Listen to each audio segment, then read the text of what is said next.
কিন্তু আমাদের সমাজে তো বউদের প্রথম দোষ হলো সকালে যদি খালি ঘুমাইছে, যে শাশুড়ি শখ করে বিয়ে করাইছে, কত মেয়ে তালাশ করে তারপরে একটা মেয়ে পছন্দ করে ছেলের জন্য আনছে, কিন্তু বিয়ের 2 দিনের মাথায় মা তার প্রতিপক্ষ হয়ে গেছে, আচরণটা সতীনের মতো হয়ে গেছে। কেন ঘুমাইলো সকালবেলা? ঘুমাবে কেন? মানুষ তার অতীত ভুলে যায়। সে যদি তার নিজের অতীতটা মনে রাখতো তাইলে এরকম করতো না।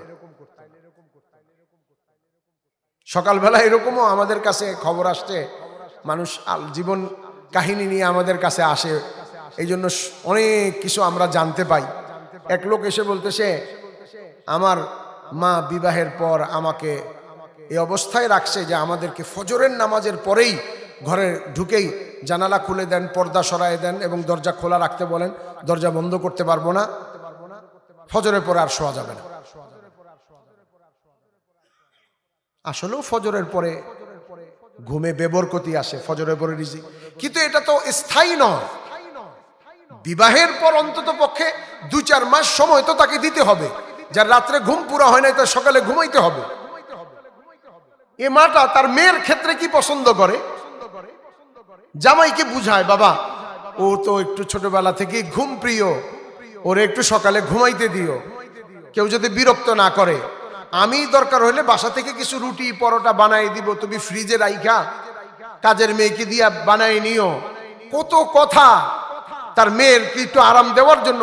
ছেলের বউর ক্ষেত্রে এসে বলতেছে যে দরজা খোলো, পর্দা সরাও, সকালবেলা ঘুমানো চলবে না। দ্বিমুখী আচরণ, মুনাফিক ছাড়া কিছু না। এটা শাশুড়ি নামের দাজ্জাল। এই সমাজে সবচেয়ে বড় জালেম স্ত্রীরাও আছে, মানে পুত্রবধূরাও আছে যারা শাশুড়ির উপরে জুলুম করে, তবে বেশিরভাগ হলো শাশুড়ি জালেম। কেন জানেন? বলেন তো কেন শাশুড়ি জালেম? কেন শাশুড়ি জালেম? এই জন্য সমাজে যখন দিন থাকবে না, ইনসাফ থাকবে না, ঈমান থাকবে না, ন্যায় থাকবে না, রাসূলের আদর্শ থাকবে না, এবং ওই সবচেয়ে বড় কথা ফিকরে আখিরাত আর মৌতের চিন্তা থাকবে না, তখন মানুষ জালেম হবে। এবং জালেম কিভাবে হবে? যার যত শক্তি বেশি শেষ তত বেশি জালেম হবে। দুর্বলদের উপরে দুর্বলদেরকে মাজলুম বানাবে। আর স্বাভাবিকভাবেই একটা ঘরের মধ্যে নতুন আসা একটা মেয়ে, পুত্রবধূ, সে সাধারণত দুর্বল হয়, ঘর জানে না, আত্মীয়তার সম্পর্কটাও নতুন, অপরিচিতা। কিন্তু শাশুড়ি তো এই ঘরে আসছে 40 বছর আগে। এই ঘরের প্রতিটা চামিচ, বাটি, পেয়ালা, পিরিচ, ঘরের খাট, পালং, পর্দা, সবকিছুর সাথে তার সম্পর্ক, ছেলে স্বামী সম্পর্ক, এই সবকিছুর উপরে তার কঠিন হস্তক্ষেপের কারণে, দিন না থাকার কারণে এ জালেম বেশি, এরা জুলুম বেশি করে। আল্লাহ তাআলা এরকম জুলুমের সমাজ থেকে আমাদেরকে রক্ষা করে। তো কি যে বলছিলাম, যে সুন্দর মৃত্যুর জন্য উপকরণ হলো 1 নম্বর ঈমান লাগবে। যে ঈমান আমাকে ইনসাফের উপর দাঁড় করায়, বান্দার হককে আদায় করে দেয়। ওলামাদের কাছ থেকে জানতে হবে ঈমান বৃদ্ধি পায় কিভাবে, ঈমান রক্ষা হয় কিভাবে। দ্বিতীয় জিনিস হলো ইবাদত, নামাজ, তেলাওয়াত, তাসবিহ ইত্যাদি ইবাদত। 3 নম্বর হলো মুআমালাত, অর্থাৎ আয় ও ব্যয়, উপার্জন ও খরচ, দুইটাই কোরআন সুন্নাহর আলোকে হইতে হবে। 4র্থ হলো মুআশারাত, পাকিজা পবিত্র ইসলামী পারিবারিক জীবন, যেটা একটু আগে বললাম। ঈমান দুর্বল থাকলে যে শাশুড়ি জুলুম করে, তারপরে শাশুড়ির পরে সবচেয়ে বেশি শক্তি কার? ননদের। তারপরে বেশি শক্তি ননদের, এও জুলুম করে। হ্যাঁ, ক্ষেত্র বিশেষ পুত্রবধূও শাশুড়ির উপরে জুলুম করে। কখন? যখন মা দুর্বল হয়। মা দুর্বল হয় কিভাবে? 1, অর্থে দুর্বল, 2, স্বাস্থ্যে দুর্বল, 3, ছেলে স্ত্রীকে ভালোবাসে বেশি, মায়ের ভালোবাসা কম, তো মা একটু দুর্বল। এই সমস্ত দৃষ্টিতে যদি মা দুর্বল হয়ে যায়, আর স্ত্রী যদি আসে ঘটনা চক্রে ছেলের চেয়ে অভিজাত বংশের, ধন সম্পদ বেশি, রূপ লাবণ্যতা বেশি, আর দিনের লাইনে কমজোর দুর্বল হয়, তাহলে এরকম পুত্রবধূরা শাশুড়িদের উপরে জুলুমই করে না, বরং এরকম পুত্রবধূ আসে যারা শাশুড়িদেরকে হত্যা পর্যন্ত করতে, সেই সমাজ ঘর থেকে ভিখারির মতো বের করে দিচ্ছে। এই উভয় শ্রেণী, এরা যদি বছরে বছরে হজ করে, ওমরা করে, আর এরা যদি সেজদা করতে করতে কপালে দাগ লাগাইয়াও ফেলে, তবুও এই শাশুড়ি, এই পুত্রবধূ, এই ননদ, এই রকম আচরণকারীরা কাল কিয়ামতের দিন আল্লাহর সঙ্গীন আদালতে হাত বাঁধা অবস্থায় অপরাধী হিসেবে দাঁড়াবে, নামাজ পড়া সত্ত্বেও, পর্দা করা সত্ত্বেও, বেইনসাফির কারণে। এই জন্য মৃত্যুটাকে সুন্দর বানানোর জন্য চতুর্থ জিনিস ইসলামী পারিবারিক জীবন। রসুলের জীবন কেমন ছিল? পুরুষদেরকেও চিন্তা করতে হবে যে পুরুষরা স্ত্রীদের সাথে কি আচরণ করছে, মায়ের সাথে কেমন আচরণ করছে, সন্তানদের কিভাবে লালন পালন করছে। একটু আগে আমি শুনতে পাইলাম, আমার ভাই মুফতি নজরুল ইসলাম সাহেব বয়ান করছিলেন যে আমাদের যুব সমাজের মধ্যে একটা রোগ, ধীরে ধীরে ধীরে ধীরে নেশাগ্রস্ত হওয়া, বিভিন্ন নেশা জাতীয় দ্রব্যে অ্যাডিক্টেড হওয়া। কিন্তু যদি আমাদের সমাজটাকে পরিবর্তন করা না হয়, আমাদের ফ্যামিলি চেঞ্জ করা না হয়, পারিবারিক জীবনটা ইসলামী না হয়, তাহলে আমি কয়দিন ধরে রাখবো? এ ছেলে তো 4 বছর 5 বছর 6 বছর 7 বছর পরে আমাকে তো ছাড়তেই হবে, স্কুলে ছাড়তে হবে, খেলতে ছাড়তে হবে, কোথায় কখন কিভাবে অ্যাডিক্টেড হবে আমরা কেউ বলতে পারবো না। কিন্তু যদি আমি ছোটবেলা থেকে ইসলামী পারিবারিক জীবন গঠন করে আমি আমার সন্তানকে আল্লাহর ভয় শিক্ষা দিতে পারি, আমি আমার সন্তানকে রসুলের আদর্শ শিক্ষা দিতে পারি, আমি আমার সন্তানকে নবীদের কথা শুনাইতে পারি, আমি আমার সন্তানদের নাম সুন্দর রাখি, আমি যদি তার মুখে হালাল লোকমা তুলে দেই, আমি যদি তাকে উত্তমভাবে লালন পালন করি, তাহলে আমার সন্তান কোনোভাবেই কোনো মাদকাসক্তির সাথে যুক্ত হওয়া তো দূরের কথা, আমার এই সন্তান দুনিয়ার যে কোনো পরিবেশে গিয়ে বিপরীতমুখী অবস্থায় চলে গেলেও সে রিটার্ন একদিন না একদিন আল্লাহর পথে ফিরে আসবে। এই জন্য চতুর্থ জিনিস হলো ইসলামী পারিবারিক জীবন। এই জন্য মা বাপের জন্য দায়িত্ব সন্তান জন্ম নেওয়ার মাদকাসক্তিকে যুক্ত না হওয়ার ব্যাপারটা আসছে 17 বছর বয়সে, 18 বছর বয়সে। কিন্তু আমার আপনার আজকে অভিযোগ করলে লাভ কি হবে? একে তো তৈরি করার কথা আরো 20 বছর আগ থেকে। 20 বছর আগ থেকে সন্তানের বয়স 18, বলে হ্যাঁ, তার জন্মের আগ থেকেই তাকে তৈরি করার দরকার ছিল। কিভাবে? বলে স্ত্রীর কাছে প্রথমেই স্ত্রীর মুখে হালাল লোকমা দেওয়া, যাতে তার শরীরের রক্তগুলি হালাল হয়। যে রক্ত থেকে বীর্য তৈরি হবে সে রক্তটা যাতে কি হয়? হালাল হয়।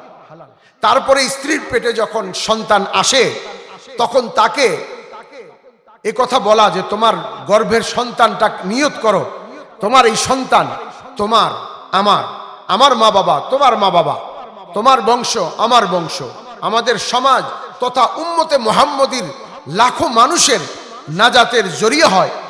সে যাতে দিন শিখে, ঈমান শিখে, কিয়ামতের দিন তোমার আমার তথা উম্মতের উপকারে আসে, এরকম সন্তান হওয়ার নিয়ত করো।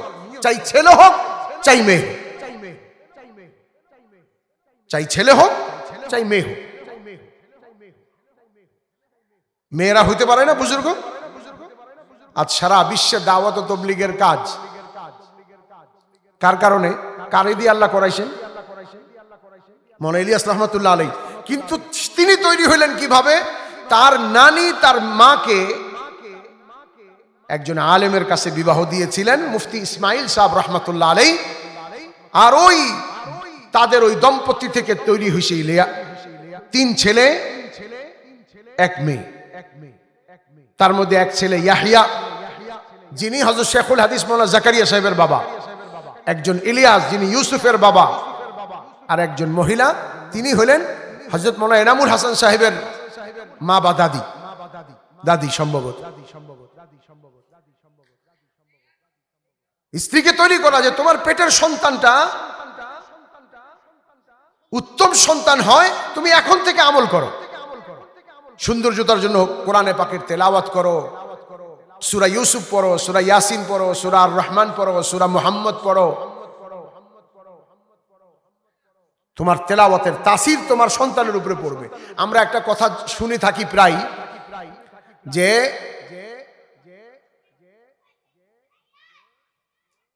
আব্দুল কাদের জিলানী মায়ের পেট থেকে কয় পারা মুখস্থ করে আসছিলেন? 18 পারা। এই কথাটা ঠিক নয়। মায়ের পেট থেকে মুখস্থ করে আসে না,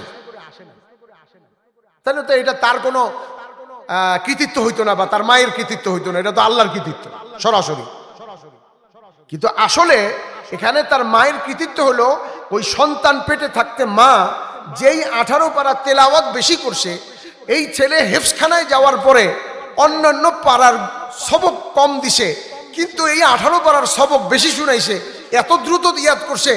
তখন ধীরে ধীরে আলোচনায় জানা গেল মা এই 18 পাড়া তেলাওয়াত বেশি করছিল, এই জন্য ওই 18 পাড়া তাড়াতাড়ি মুখস্থ করছে। এক বাদশা খবর পাইল তার ছেলে যুদ্ধে গেছিল, পরাজিত বেশে ফিরে আসতেছে। তো বাদশা বলতেছে স্ত্রীকে খুব বিচলিত অবস্থায়, কি হয়েছে? স্ত্রী জিজ্ঞাসা করছে, বলে এই খবর। স্ত্রী বলে হইতেই পারে না, হইতেই পারে না, আপনি ভুল সংবাদ শুনছেন। বাদশা কয় কি গায়েব জানে নাকি? তখন তার মোবাইল ছিল না, ফোন ছিল না। 1-2 দিন পরে যখন কাফেলা আসছে কাছাকাছি জায়গাতে, তখন শুনতে পাইছে যে হ্যাঁ তার ছেলে বিজয়ী বেশেই আসতেছে। তো স্ত্রীকে জিজ্ঞাসা করছে, তুমি এতটা কনফিডেন্স বা আত্মবিশ্বাসের সাথে কিভাবে বললা যে তোমার ছেলে বিজয়ী বেশে আসতেছে?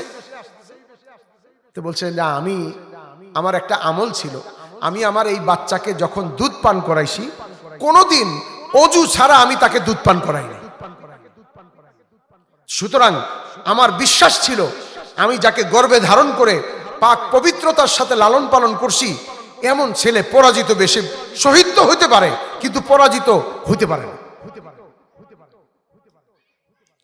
তো চতুর্থ জিনিস হলো মুআশারা, আর পঞ্চম জিনিস হলো আখলাক ও চরিত্র, ব্যবহার, উত্তম আখলাক।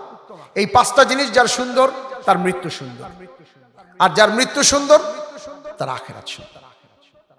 এমন ব্যক্তিকে কবর নড়াইবাগে দেন, আজিমপুরে দেন, নদীর কিনারায় দেন, বালু মাটিতে দেন, এঁটেল মাটিতে দেন, লাল মাটিতে দেন, কালো মাটিতে দেন, আর তাকে যাত্রাবাড়ির ময়লার ভাগাড়ের পাশেই দেন, যেখানেই তাকে ঢুকাবেন ভিতরে ঢুকলে ভিতরেই জান্নাত, ঢুকলেই জান্নাত। যার এই 5 জিনিস ঠিক, যার এই 5টা ঠিক নাই, তাকে যদি আপনি স্বর্ণের মাটিতেও দাফন করেন, মক্কাতে দাফন করেন, মদিনাতে দাফন করেন, বাইতুল মুকাদ্দাসে দাফন করেন, সিরিয়ায় দাফন করেন, যেখানেই দাফন করেন, জমিনের উপরটা যতই উর্বর হোক না কেন, ঢুকলেই আগুনের গোল্লা ছাড়া আর আগুনের খণ্ড ছাড়া আর আগুনের দাউ দাউ চুল্লি ছাড়া, জাহান্নামের আগুন ছাড়া আর কোনো গতি নেই। আল্লাহ পাক আমাকে, আপনাকে তথা সকলকে এই 5 জিনিসকে সুন্দর করার মাধ্যমে মৃত্যুকে সুন্দর করার তৌফিক দান করে। এখন শেষে একটা কথা আপনাদের বলবো, বাস শেষ। সেটা হলো এই 5টা জিনিস সুন্দর কি শুধুমাত্র আমাদের এই বাৎসরিক ওয়াজে ঠিক হয়ে যাবে? একজনের শরীর খারাপ, তাহলে আপনারা বাৎসরিক একটা ট্রিটমেন্টের ব্যবস্থা করেন। একদিন প্রেশার মাইপা, ডায়াবেটিক্স মাইকা ওষুধ দিবেন, আবার আগামী 1 বছর হাসপাতালে একদিন চিকিৎসা দিয়ে ছেড়ে দিবেন যে আগামী 1 বছর পরে আসে। অসুস্থ হলে তাকে একটা নির্দিষ্ট সময় পর্যন্ত ট্রিটমেন্ট করতে হবে, চিকিৎসা করতে হবে। তা আমরা তো আত্মার ব্যাধিতে আক্রান্ত, তো আমাদের এই চিকিৎসা হলো, বিশেষ করে সাধারণ মানুষ যারা আমরা আছি, যারা জেনারেল শিক্ষিত, আমাদের জন্য এই 5টা ডিপার্টমেন্ট, 5টা গুণ অর্জন করে মৃত্যুকে সুন্দর করার জন্য এক চমৎকার, এক অনন্য উপায় হলো দাওয়াত ও তাবলীগের কাজ। এটাই তা নয়, বরং এটা অনন্য উপায়। যারা আলেম হচ্ছে, পীর সাহেবের কাছে আসে, ঠিক আছে, তবে এটা এমন একটা অনন্য উপায় যে এই মেহনতের মাধ্যমে আল্লাহর জিকিরও নসিব হয়, আলেমদের কাছ থেকে এলেম নেওয়ার তৌফিকও হয়, এবং নিজে আমল, ইমান, ইবাদত, মুআমালাত, মুআশারাত, আখলাকের মাধ্যমে জীবন সজ্জিত করে ইমানি মৌত তার হাসিল করা সহজ হয়। যেমন আজকে যার কথা বললাম, এই ব্যক্তিটার জীবনে আমার চোখের সামনে এরকমই হয়েছে। আল্লাহ পাক আমাদের সকলকে, যারা জেনারেল শিক্ষিত, তাদেরকে দাওয়াত ও তাবলীগের কাজের সাথে সম্পৃক্ত হওয়ার তৌফিক দান করেন। আর যারা বাকি সময় এলাকায় যখন থাকি, মাদ্রাসা ও আলেম ওলামাদেরকে ভালোবাসি, এলেমকে ভালোবাসি, যাতে করে আমার জীবন ঈমান আর এলেম দ্বারা সজ্জিত হয়। আল্লাহ পাক আমাকে আপনাকে সকলকে আমল করার তৌফিক দান করেন। ওয়া আখির দাওয়ানা আলহামদুলিল্লাহি রাব্বিল আলামিন। আলহামদুলিল্লাহ। ইনশাআল্লাহ আগামীকালকেও আমাদের মাহফিল হবে। সবচেয়ে সুখবর হলো সেটা